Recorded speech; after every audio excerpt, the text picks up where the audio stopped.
Welcome back to Gale Force Wins Season 2. Season 1 in 2021 consisted of 92 episodes, and the stories have inspired a vast cross-section of people. The feedback that Alan and Jerry receive daily was compelling and inspires us to bring so much more to you in 2022. Thank you to those that joined us in Season 1. We continue to explore the journeys of Canadians doing inspiring things.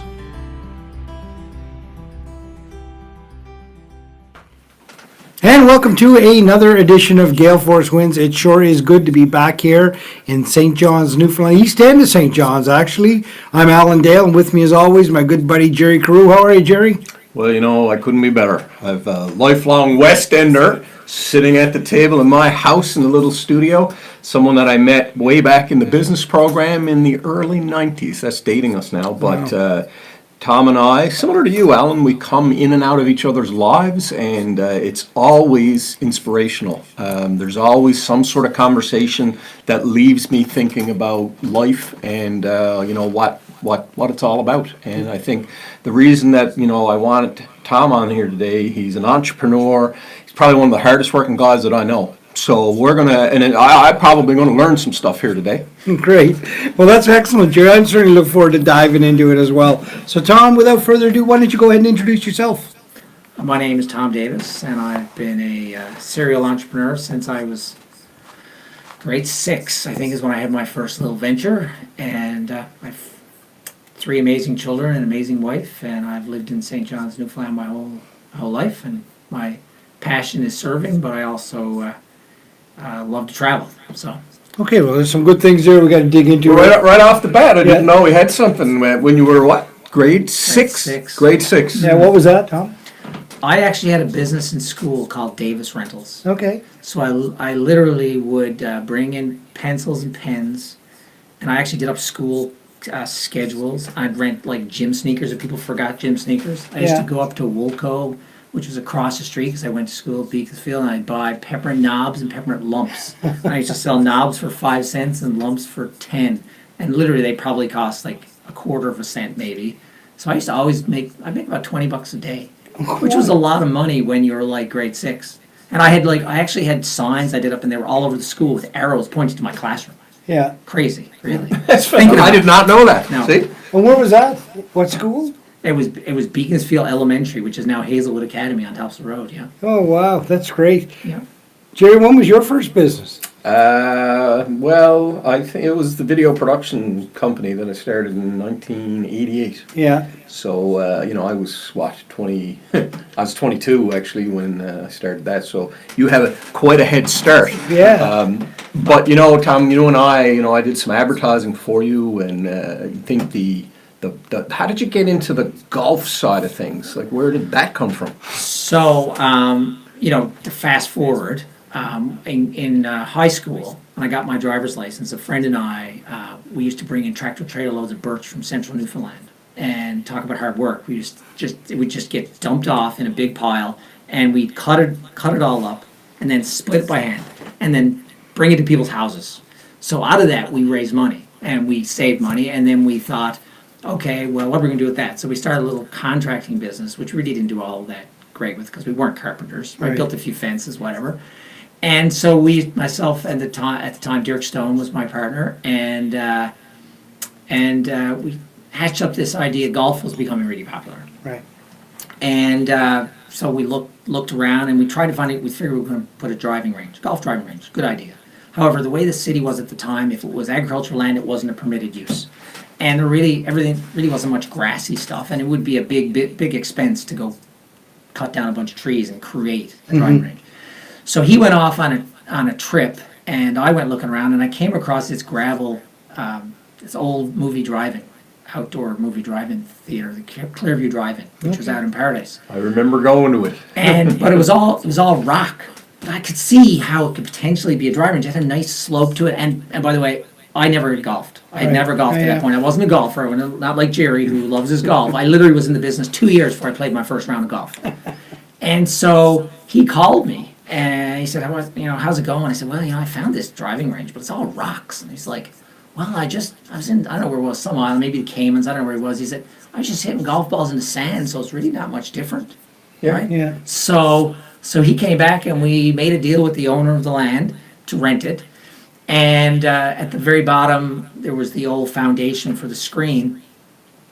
And so we started building these wooden platform stalls. And then there was this bad period of rain, which just rained and rained and rained. That's So we a went, shock here in Newfoundland. yeah, but so then we go out to the site to keep building after Yeah. the rain stops, and literally everything's underwater because it was right in this low part, and there was the old pavement that went across where the people used to drive in, and that was between us and a little ditch, like a drainage ditch. So we said we got to build a trench across that. Now instead of being sensible, everything was literally on credit cards and on hopes and dreams, right? We spent our bit of money we'd saved long ago on wood. So here we are with a pick. I remember, and this is this old pavement that was done really well, and I'm there with a pick. It would make a little dent in the pavement. And I'm just going at it until I finally would break down through the pavement and then a little further. Yeah. And it was raining. And I remember looking to Derek and said, if this was easy, everybody'd be doing it. Right. And that's been my motto, like my entire life. Like it's almost like at some point I realized that the harder it is for me, the harder it is for everyone. And people will quit. Mm-hmm. My competition will quit. How old were you when you started this Clearview?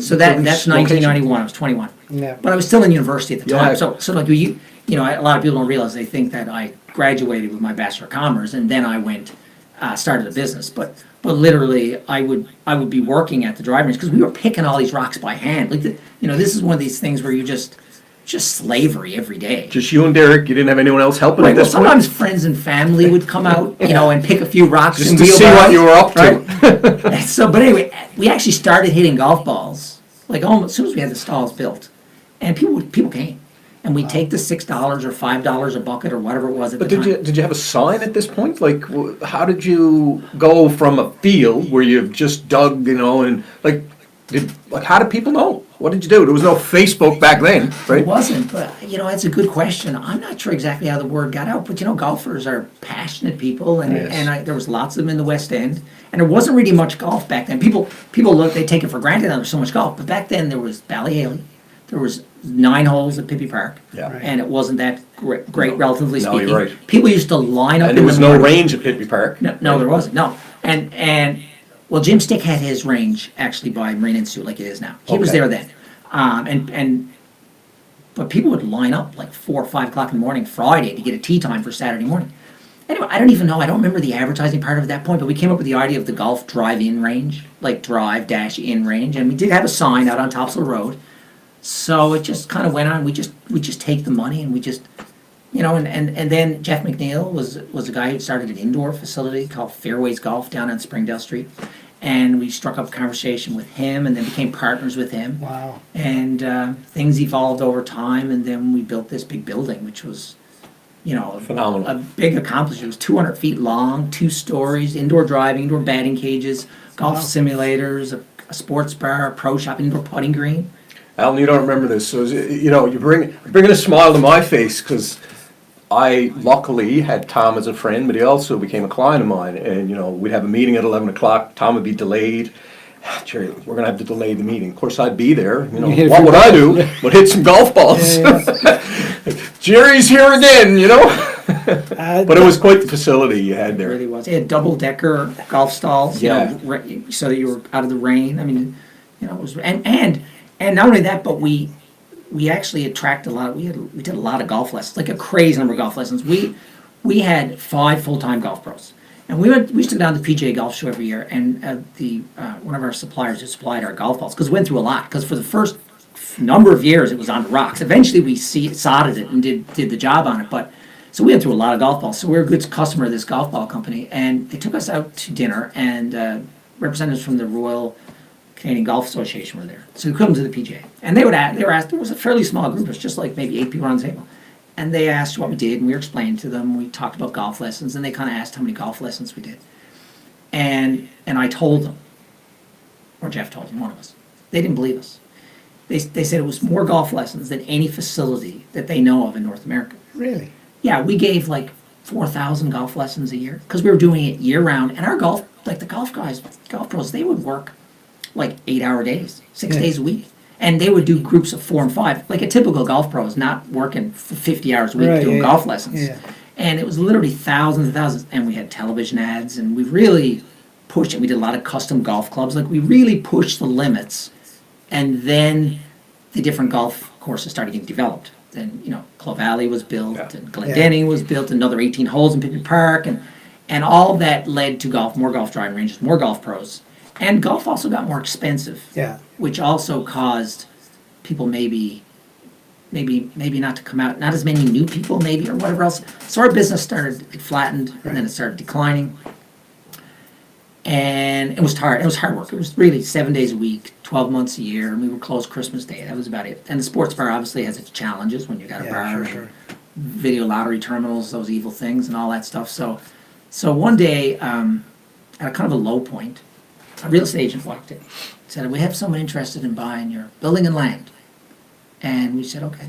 And we named a price. No negotiation. They paid it.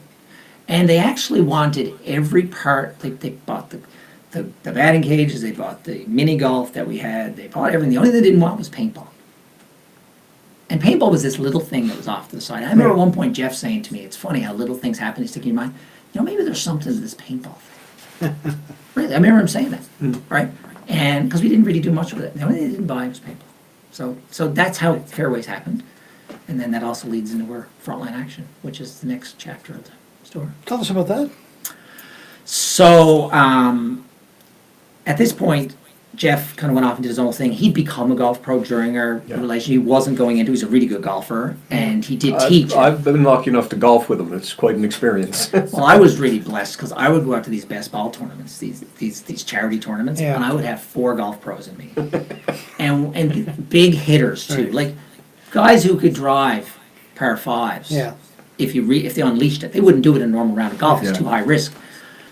But it was amazing. They would have Jeff could hit over 350 yards. Wow. And anyway, so the biggest problem was getting my drives. But anyway, but that was all fun. So Jeff went off and became a golf pro down at Ballyhaley, and then he's moved, and explored his great life. And so I stored everything, and I said, well, I'm going to get a job. Like, I'll get a job. And I interviewed for one job, and I was like, what am I doing? Right? Just so I'm clear, the period of time from the start of Fairways, so we can position this to the time you said, okay, I'm going to this job. What is how much time has elapsed? 10 years, 5 years, 15? 1991 we started Fairways. 91, yeah. And 2003 we shut it down. Okay. And basically, it was kind of the winter. It was the winter of 2002, somewhere around there. And then we didn't really shut it down. I mean, we sold it and, got what we wanted. Now, ironically, of course, as for those of you thinking about real estate, ironically, it gets sold for like 3 times the value, right? Fairly recently, right? Yeah. The way it goes. But anyway, so I stored the paintball stuff, and it wasn't very much equipment. Stored it in a storage unit, and went off looking for a job. And I interviewed with it. It would be a challenging job, but I didn't get it. Right. I thought, well, and meanwhile, kids were calling me at home to get their tanks filled or to get paintballs because there was still a bit of a paintball world. Yeah. And I thought, well, maybe there's something to this paintball. So the process literally starts again. I start driving around, looking for like wooded areas that would be good for a paintball field. Yeah. And there was this place down in Mount Pearl off Topsail Road, and I looked. I said, that'd be pretty good.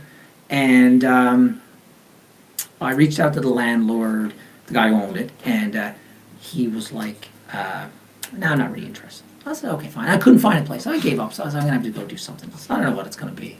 And then he called me, this older gentleman. He called me and said, maybe we can make a deal. So I go down, I rent his house, and there's a house there, and there's land, and we build the paintball fields, and that progresses. And then the neighbors in Mount Pearl across the river, they start complaining. We only had like kind of a conditional permit, like let's see how it goes type thing, Yeah. And there's no one else in this industry in Newfoundland at this point, is there? The timelines kind of line up. There's been a few paintball operations, a few indoor operations that did exist. I'm not sure if at that exact point in time there was competition or not. Okay, yeah. But anyway, so basically Mount Pearl says, you got to go. However, we'll try and find you a place. And we had. Did they give you like, you got to go tomorrow, Well, or? they gave us a certain amount of notice, which we weren't able. Like they let us. They extended it. They Right, gave us, okay, yeah. but it was literally within the year. You had to be gone, right? Finish your season out, you're done, and that ended up dragging a little longer. So I started looking for my own land to buy, and again, it's just funny how things are. The outdoor field, which we now own now, I drive wherever I couldn't find a place. I would never have bought a place in Yeah. the beginning because I didn't think there was any business to it when I first started the business process. But now at this point, I realized, well, there's probably something here. So I'm driving in from around the bay one day, and there's this road that kind of tees into the highway, and I thought, I'm going to drive down here. I don't even know why. Drove down there, and off in the woods, there's like an old, worn and weathered for sale sign. And I call up the real estate agent, and he's like, I haven't had that listing in years, but I'll call the owner. And anyway, so the moral of the story is that we ended up buying that land, developing that, and then a similar situation occurred for an indoor facility. We created an indoor paintball field, and that really was a mess and really very difficult to maintain and not really all that viable with all the overhead. And then we got into laser tag, and we realized laser tag appealed more to children. Right. And so we stopped doing paintball indoors, and the indoor has continued to evolve, right? Yeah. And we just keep adding experiences to it, and that's that. But Tom, the way you described that whole journey there, every kind of turn that you take, there's, I thought this would work, or we'd give this a try, or I don't know why I did that, and that's kind of the same thing we hear from entrepreneur after entrepreneur after entrepreneur. What is it about an entrepreneur when they take that drive down that road that they can see the opportunity down there? I think like anything, we're all on the spectrum of entrepreneurship. Okay. And there is, so I'm doing a couple university courses now, and we were talking about this morning, because there's this model where you're risk averse versus safety, and everybody kind of chooses where they are. They don't even realize they're doing it, like it's unconscious or conscious. Yeah. And so the prof is excellent, he does a little lecture, but then he asks all of us to kind of talk about our insight into it. And I looked at the chart, I'm like, I love risk, so I'm like the opposite. Right. Like I'm not risk averse. I'm the opposite. Literally, I'm not afraid of failing. And it's not even like anything is failing. And I think a lot of that with entrepreneurship is you don't look at things as failing. Mm-hmm. It's kind of like, that didn't work, but this next hour or tomorrow is a new day, and I just keep trying something. What did I learn there? So I look at them, but yet on that chart is wages. So for this is that generally the riskier things are and the less safe they are, people get paid more. Right. But entrepreneurs don't have that connection, because we all know the failure rate for entrepreneurship is abysmal, right? Like obviously most entrepreneurs don't achieve the same level of financial reward that you would if you graduated, got your Bachelor of Commerce, and went off to corporate whatever, or government or wherever you might choose to work. So there's for some are very calculated. So the people on the spectrum who are maybe not as risk averse but see their skills can make money, Right. then I think that they're different. So for me, I can only reflect on me because I look at it and it's not about money. Yeah. And it's never about money. And whether that's good or bad, sometimes you could argue it's bad. My wife will tell you sometimes it's bad. But it's more about serving, and it's more about challenges and more about working with people. I mean, one of the biggest benefits that I guess, and I don't spend a lot of time reflecting on this, so it's great this conversation causes me to reflect a lot, but I think about the hundreds of young people, and I could go further, maybe thousands of young people who I've had the pleasure of work with, who step up, who lean in, because doing what we do is really hard. Mm-hmm. And the type of business we have is you take I've got 15-year-olds working for me. Right. And they might take a group of 12 young people who want to come play laser tag, and they've got to give them the rules. They've got to make sure they have fun. They got to operate the technology. They got to deal with the moms. They got there's all these curveballs, and I put a lot into the interviewing process because I know how important that is, and a lot into the training process. But the flip side is, they just can't I can't train them. I can't create them. Right. So there's this culture within our organization, and there always has been, of we can do this collectively, and usually I just I'm kind of plug into them. But that's one of the biggest things is I think about how when I hire right, and when the team clicks, these young people get lifelong experience that they will get almost nowhere. 100%, right? As you were describing that, that's what exactly where my head was going. Those kids that work in that setting at that young age must be developing skills that are going to take them through life. Like those type of skills are exactly what employers are looking for all over the world, right? Or start your own business. Was entrepreneurship a big thing in your family growing up? You know, it's funny because I'm a person who's very, very vocal, and I'm always mentoring. Whether my family wants to be mentored, I'm mentoring my father, my mother. Like whether it's electric vehicles or LED lights or healthiness or whatever else. My family weren't like that. So my father graduated from college and went to work for a big company. However, he had businesses all throughout the years that did very well. And my mother was going to be a doctor. She was in pre-med, and then she met my father, and that, how that goes, and that kind of got derailed. But then she created similar business as mine, a business of service. She created the first home health aid business in Newfoundland, and basically created the industry and did it for years and years and years, but never made a lot of money. My father did well, different mindset, right? Right. And so the answer is yes. However, it wasn't something we talked about. Right. And actually, at some point around the dinner table, my mother suggested we stop talking about business because my father, with his approach, which was very, if you're not making good money, why are you doing it? Don't tell me how much money you took in. Tell me how much money you made today. I've had that conversation with your dad. Yeah. So He's very analytical about that. he is, and he's very wise about it, right? Yes. Yeah. So anyway, the answer to your question is yes, but not in the way that it was even encouraged. Like none of us. I have 3 siblings, and none of us worked in the businesses, really. I mean, I had a part-time job. I was actually a homemaker at one point during university. But we weren't brought into it. It wasn't nurtured. My sister went and did an MBA in international finance, and she's back in Newfoundland, but it wasn't really part of the, like I'm grooming you to take over the company. Right.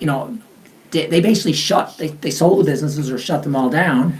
And so it's a very interesting dynamic. And the thing is, my mother worked like I work all the time. Yeah. And my father turned off at 5. If he had more work to do, he started earlier. Right. Right? If he needed to go up at 5. Yeah. And he always had his list, and he checks his list, and he still to this day. Right? And he's just as busy now as he was then. But if he gets his work done by 3, work is done. As opposed to people like Mom and I were always looking for things. We always see things need to be done. We never ever turn it off. So it's like in my family, you could see how it should be done, Yeah. Dad. And so I have 3 children, and none of them will probably be in business because all they saw was the other side of it, which there was no balance. Right, yeah. Right? It's like literally, I'm sure during my wedding, I was probably taking phone calls, late for baptisms. I was at your wedding, but I don't know. I don't know if you were on the phone. I think you're exaggerating here now. That's Where are you in the siblings? Are you the second? I'm the oldest son, second oldest. And so where are all the siblings now? You say one's in Newfoundland. So my sister is a very, very, accomplished and well-known engineer. Okay. She started working with Nortel, and now she has a big job with one of the big chip companies. Okay. And my sister works. She's in Newfoundland. She works with the government, and my brother works in the insurance industry. Yeah. Wow. It's interesting how that entrepreneurship was in the family, but it was that undercurrent that was kind of swimming below it all. Right. That's fantastic. You talked about, you mentioned a word there that I often pick up on when I speak to our guests, and that is mentorship. And clearly you're mentoring, you say, as your family, mentoring them about electric vehicles, but you must be quite a mentor to the employees that come in, particularly the young ones. Tell me about the importance of mentorship to you, and did you have any mentors along the way? Sometimes when you're stubborn and you think you got all the answers, which I did, because I remember at 21 I had my big picture philosophy, and I don't remember how I define it now because it's so ridiculous at the time, but it's, we're all so different. For me, I didn't listen enough. If I were to give people guidance, it would be, listen more, right?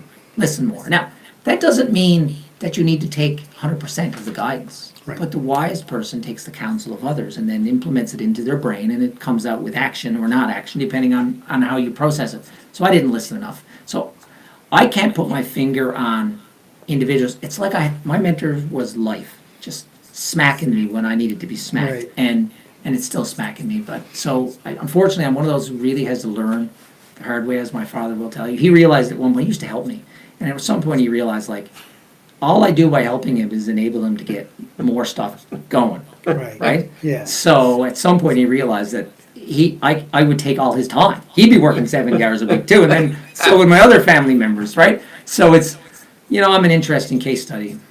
Yeah, I'm a little bit like that too. I learn best by doing it or experiencing it, and I have to touch the stove to see if it's hot. Sometimes it takes me 2 or 3 times, right? To reopen it. That's still hot. Is that a statement on your intelligence? No, or I think it's just the way I work best, right? Yeah. Yeah. Okay. You also said right at the very beginning, something I wanted to tap into. Right at the beginning of the conversation, you said that you love travel. Tell me a little bit about how that finds its way into your life. A little complicated right now, but Sure. Yeah. Yeah. Well, for me, I realized at some point that the only way I would unplug is to leave the province. The only possible way I could not solve the problems, because when you have a 7-day-a-week business that has frontline emergencies, as my family calls them, that they'll just appear. But it's amazing how your business has to run differently when the savior leaves, right? So I realized, probably on my honeymoon with my wife, that, hey, I was able to go for 2.5 weeks and the world never came to an end, and my staff stepped up. And the key people, I came back and some things were running better. right. So then I also recognized that most of my business was seasonal, although there was year-round aspects to it, that I could take time in January. And so I started planning these trips. And it was almost like, and I surprised, so our honeymoon, I surprised my wife. She didn't know we were going. She thought we were going to Labrador, but we didn't. We had a really great trip. And then I realized that I really enjoyed planning these really complicated and world experiences, and she enjoyed being surprised. Okay. And she enjoyed the fact that she literally didn't know, because the type of trips I planned, she would always joke, to some level, you need a vacation from when you get back from your vacation. But at some point, I started doing them for a month, and they literally might be 10 countries in a month, right? Wow. So they would be, early in our relationship, I actually created a spreadsheet, and I said, now you write all the places you want to go to, and I'll write all the places, and then rank them. And then it would spit out, between the two of us, where would we rather go first? Now, I've never really done anything with that other than the fact that it kind of gave us a list of places we wanted to go. Right. I never really prioritized it and followed Yeah. the spreadsheet, but it was the places she wanted to go. But the places I wanted to go made me think about it. So we've been blessed to travel to 54 countries, Wow. all the continents, and visited 8 Muslim countries and 15 third world countries. So it isn't all, it's not all fancy places, and Not all Turks and Caicos. no, Yeah. and we travel on a budget, literally. It's public transportation, almost no taxis, subways, trains, Airbnbs, or last minute hotel deals Yeah. and last minute travel deals, because I have a lot of flexibility in how we travel, using points and all that stuff. But it's become something that A, I look forward to, but B, it's become part of me. Right. My wife loves children, and it's a big passion. I know you've had her on before. And putting her in situations with children from cultures all over the world where they have nothing. Yeah. And watching her, I remember we were in Peru, and we were in this little village, and Bev was a little bit ahead, because we were in a group walking, it was a tour. And these little bunch of girls, not just girls, there were boys and girls, but the girls were one that stick in my mind, and they all came out, and Bev kind of crouched down. They were looking for money. This is just like children out of school, in their school clothes. Yeah. And Bev crouched down, and all these little children around her. And she was so lit up, and the children were so lit up, and the energy was just flowing back and forth. And it's been just such a blessing to realize, A, that we're all the same. And when I hear people say racist or critical things about other cultures, I'm like, you don't understand. Yeah. You don't understand China. You don't understand. Yeah. You don't understand these third world countries. You don't understand Africa. You don't understand, because you can't until you input yourself, and for a long period of time. So the benefit of a month is you can spend enough time in places to really, So I was blessed. My aunt and my sister and I went to Base Camp Everest, and the best part of that was not getting to base camp, and it was the people, it was the culture, it was the peaceful nature, and how hard they worked, and yet how happy they were, and how the children who had nothing in nice third world countries are happier than our children. Yeah. Do you That know? one, you've posted a lot of this, you post a lot on social media, but that one in particular, that one really grabbed me, the various posts you made. And it was just a really engaging series of information for me and living vicariously through you and Bev, There was a lot of people following that. But the really interesting thing for me was my aunt is a world traveler. And she will go someplace and camp. And now she's like 74, and she's actually like she was supposed to go to the Galapagos with my sister. So they've gone on trips before. I've never really gone on, but one day they were sitting around talking about they were going to do this Everest Base Camp thing, and I was like, I want to go there, but it was never on my list. Yeah. I'm not the person who wants to go climb mountains. I'll take a challenge. So I just impulsively I'll go. And now my sister is she's a big athlete. She rows in the regatta every year and has won the Triple Crown. And my aunt never stops, kayaks, biking. She gets up 5 o'clock in the morning, goes swimming, then she'll go kayaking by herself and biking. And so I said, I'll go. And they're like, you should train. I was like, well, okay, I'll try and make time for training, which I did not, right? So literally the only training we did is we hiked in a snowstorm to Cape Spear and back, which was, was pretty good. But so then we go on this crazy journey, and it is crazy. I mean, it really is, because like my sister's joke, it was 60 miles up and 60 miles down, because you think you're making progress, and then you get to the top of the hill and you realize you got to go back down the valley because the river goes up the middle, and you basically you go across the river, and you kind of go like this up, and so but whatever you go up, you realize you got to go down because the river's always down there. Right. So here we go. So I'm going through this process, and at one point we're pretty close to getting there, and Chrissy Holmes reaches out to me. She says, will you do an interview? I said, sure. So she asks me, this is about, say, 14,000 feet, after probably 10 days of trekking. And she asked me, she must have done a lot of training for this. I said, well, I guess running Frontline Action is all the training you need, because it was amazing, because after 5 days, it's all vegetarian, because there's no power for refrigeration. Right. And everything has to go on the back of a person. There is no airplanes flying people in, like food and everything goes on the back of a person, child, woman, person, not even animals really. Right. Basically it's all human beings doing all the work. And so it's all vegetarian. And I got more, as it went in, as I got farther away from my normal diet, and even at altitude, and your appetite drops off too. And I brought all these high energy, I brought these nuts, I brought this dark chocolate, I thought this is gonna be great, and dates, didn't eat any of it. I brought back, and I was giving it away to people. Yeah. But my energy got greater. I literally, at one point, there was this temple off in the distance, and I just felt this burst of energy, and I started jogging, and I started running. And I got to the temple, and it was a long ways, and meanwhile there's cliff down the side. And I got to the end, I turned around, and there was a Sherpa. We had a guide and two. One was a real Sherpa from the village. Another one was another guy, but these are young guys who would carry a lot of our gear. And looked behind, and he was just running after me, because the guide had said, you got to go catch him, right? Yeah. He might fall off the cliff or something. Right, yeah. He couldn't keep up to me. Yeah, he got to me. He was breathing as heavy. So it's such an amazing, and I would find I was always going ahead. I would always go ahead because my sister was afraid of heights, and they all had their pace. They had their pace. They were in good shape, but these metal suspension bridges that would go across the valley, and you didn't know sometimes there'd be animals. There was no organization to it, and you literally sometimes you have these people coming at you with plywood on their back. Literally, you see this little man, and he's coming at you with 6 sheets of plywood. Meanwhile, the wind's blowing. He's walking along a cliff, and you got to back up. You got to go. And my sister would basically be almost frozen on these bridges, because literally it was way down. Right. So I'd always be well ahead of them, and then I'd be taking pictures and reflecting and creating posts. Yeah, so it was a great experience. That sounds like an amazing It experience. was amazing. Yeah. Nepal is a beautiful country. Eh? It's great. People And are beautiful.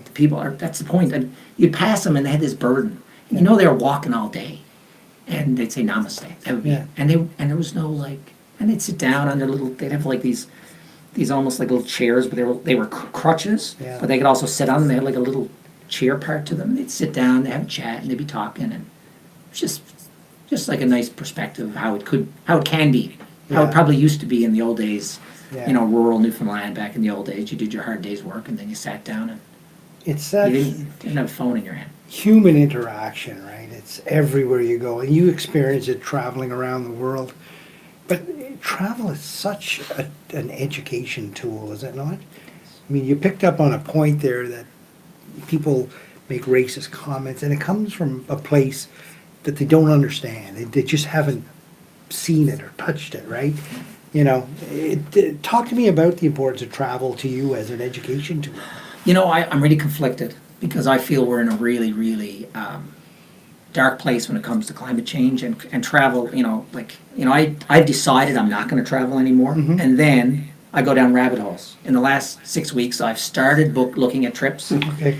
with the mind of offsetting it, Right. carbon How offset, do you right? do that? And then I get to the end of it, and I look at how much carbon it is because you can go in and calculate. I'm like, you know what? And I look at how much I can offset it for, which isn't very much money. And I'm like, you know what? I'm just fooling myself. And then I delete it all. I've done it twice. In the last 6 weeks, I've done it twice. So it's really hard because, you could say, well, watch videos. And videos can really help. Like there's some great documentaries.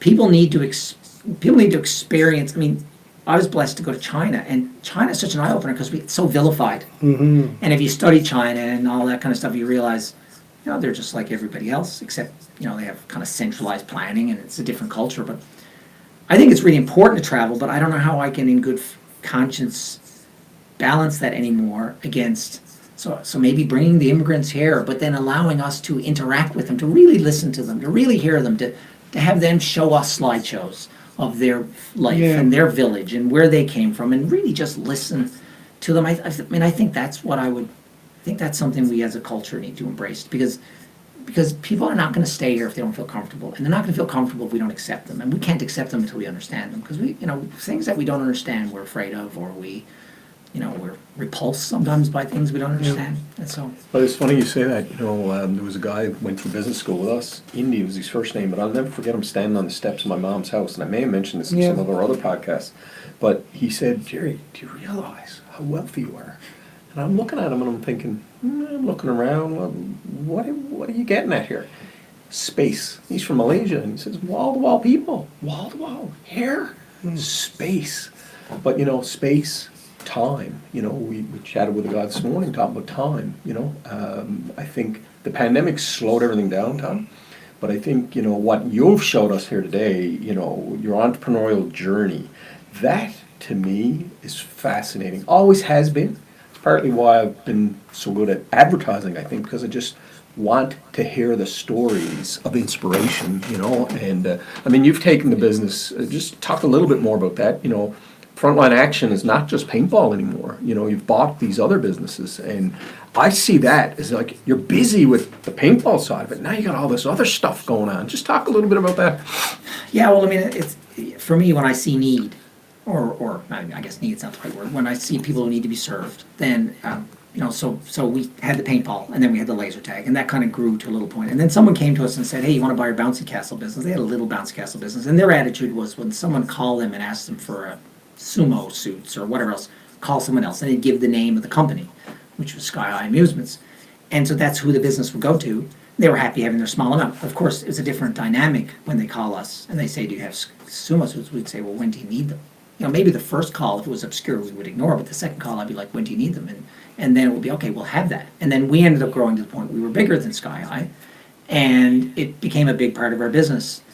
And now, so last summer, we ended up purchasing NL dunk tanks, which was like a dunk tank business, and he had frame games. I've been dunked in that tank before. There's two. I didn't know you bought that. And we have two of them. And then this year, we just finished buying all of Sky High Amusements assets, including her tent business, which she had has those nice marquee tents. So now we're in the tent business.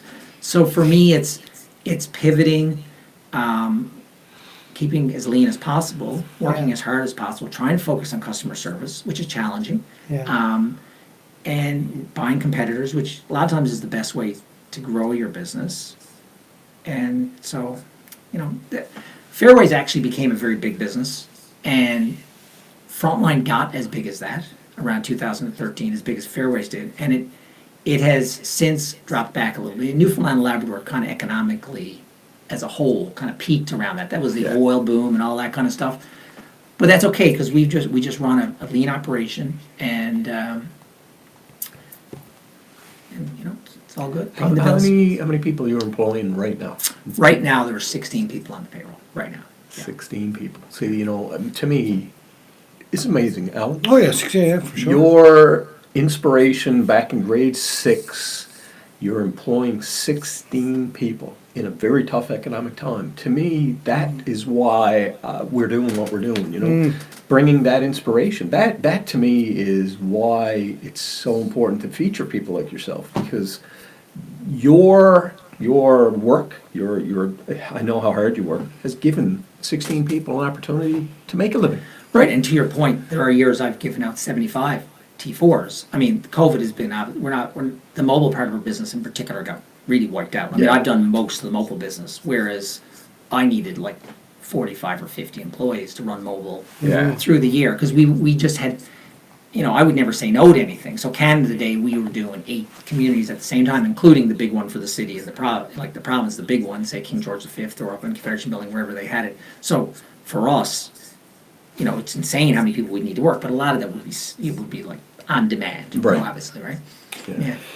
But even that comment alone, there's been years that you put out 75 T4s. I mean, that is quite a statement right there alone, employing 75 people and helping them get a start and you know, and helping them provide for their families. So that's pretty inspirational for sure. I like how you describe what you do as service. I love that. I think that's a really good way to describe it. And Jerry and I were just at a defense and security trade show just a month or so ago, and we interviewed the head of the Canadian Navy, East Coast Fleet, an admiral, and he described the people that were in the room as serving. And not serving the same way that he would serve in uniform, but they were serving the greater community. These were defense contractors and companies, and I thought that was a really interesting way. And I was driving the other day, and I was listening to an interview with Alanis Morissette, and she described what she did as service. And I think it's a great way to describe it, because you're right, you are serving this broader community. We all just serve it a little differently, don't we? We do. And you know, one of the books I recommend people who are kind of struggling read is Man's Search for Meaning. Mm-hmm. And in that book, the author, Frankel, actually talks about how he was in the concentration camps. Have you read the book? Do you know the book I'm talking about? No. It's You've told me about it before, and I incredible haven't had a book, chance to and- read it and yet. It's a But fairly small book too, but his family were all wiped out in concentration camps. He was there. He went in as a psychologist and came out of it and reflected on what it would take for, you know, just studying humans, what it takes to survive adversity. And the people who were really too optimistic never survived. The people who didn't, you know, who kind of gave up, they never survived. Mm-hmm. It was the people who focused on helping others that survived. People who would take a little bit of their bread and give it to someone else had a better chance of surviving than the person who looked out for themselves, 100%. And so for me, and then he developed a kind of an offshoot of psychology. I can't remember what it's called, but basically that was the idea. People would come to him and they would be struggling for some reason. Maybe their wife died, and they're lost. Yeah. And he would turn it around. Instead of being he lost his wife, he said, well, you know, if you'd gone first, you know, like on some level, you're serving her because you're dealing with all the aftermath. Mm-hmm. I mean, what would she have done? How would she have survived?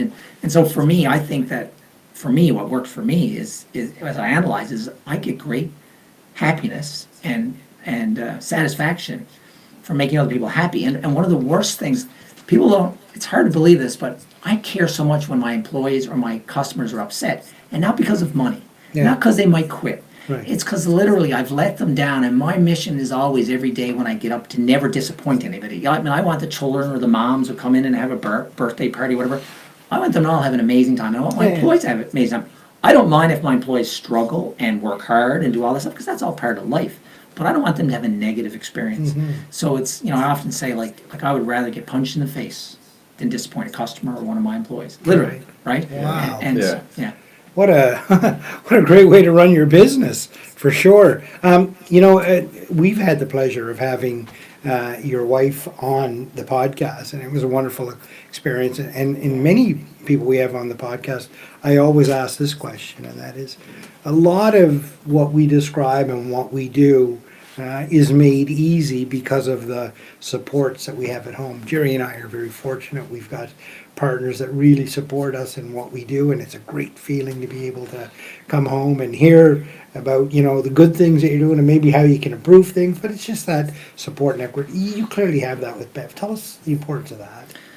Well, I'm blessed in general because I have an incredibly supportive family. I mean, it's amazing. Like last night, we had my family over for a potluck. It was a Mediterranean theme, and everybody brought something. That was Thursday night. Tonight is Friday night. Every Friday night, we have a fish fry. That's all the family again getting together. Yeah. So that part, I mean, that is such a strong thing for all of us, the whole family. My children, my nephews and nieces, they all have that connection. We're all so connected. We have Davis days in the summer where we all get together and spend a weekend together. And so and it's something I take for granted, but don't take for granted. Right.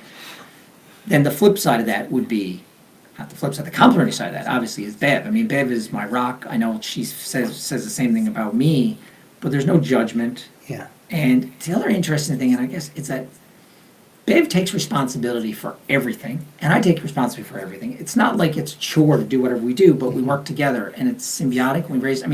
We had a blended family when we got together. She had a daughter, I had a daughter and a son. Ironically, both our daughters' names were Jessica. My daughter changed her name to her first name, which was Sarah, for more complicated reasons than that. But anyway, we got together, and my children weren't the easiest. Her child wasn't the easiest because they went through the teenage years. They went through all the challenges, and we co-parented together, and we stayed together. And the other thing with Bev is she's so open, and she's constantly learning and open to learning. And it's such a blessing because whether we travel or we do any business or we do the Miles for Smiles and charity work, we're together. And she's always growing. Like, it's incredible. When I first met her, she was an incredible person. I met her, obviously, but she's grown so much. And having her in my corner, like, well, obviously, I'm super proud of her. I mean, every day, like, she's so hard on herself because she has, she's trying to change the world. Right. And she's not doing it fast enough. And she's got a list every day, and she's more like my father. Yeah. She's checking her list off. But her list is... It's not like till 3 o'clock list. It's till 300 years from now list, right? Yeah. And she's amazing. Wow. Well, that's great. I love how you describe lifelong learning there. It's an important skill, isn't it, to have that and to understand that you can always be learning, always be growing.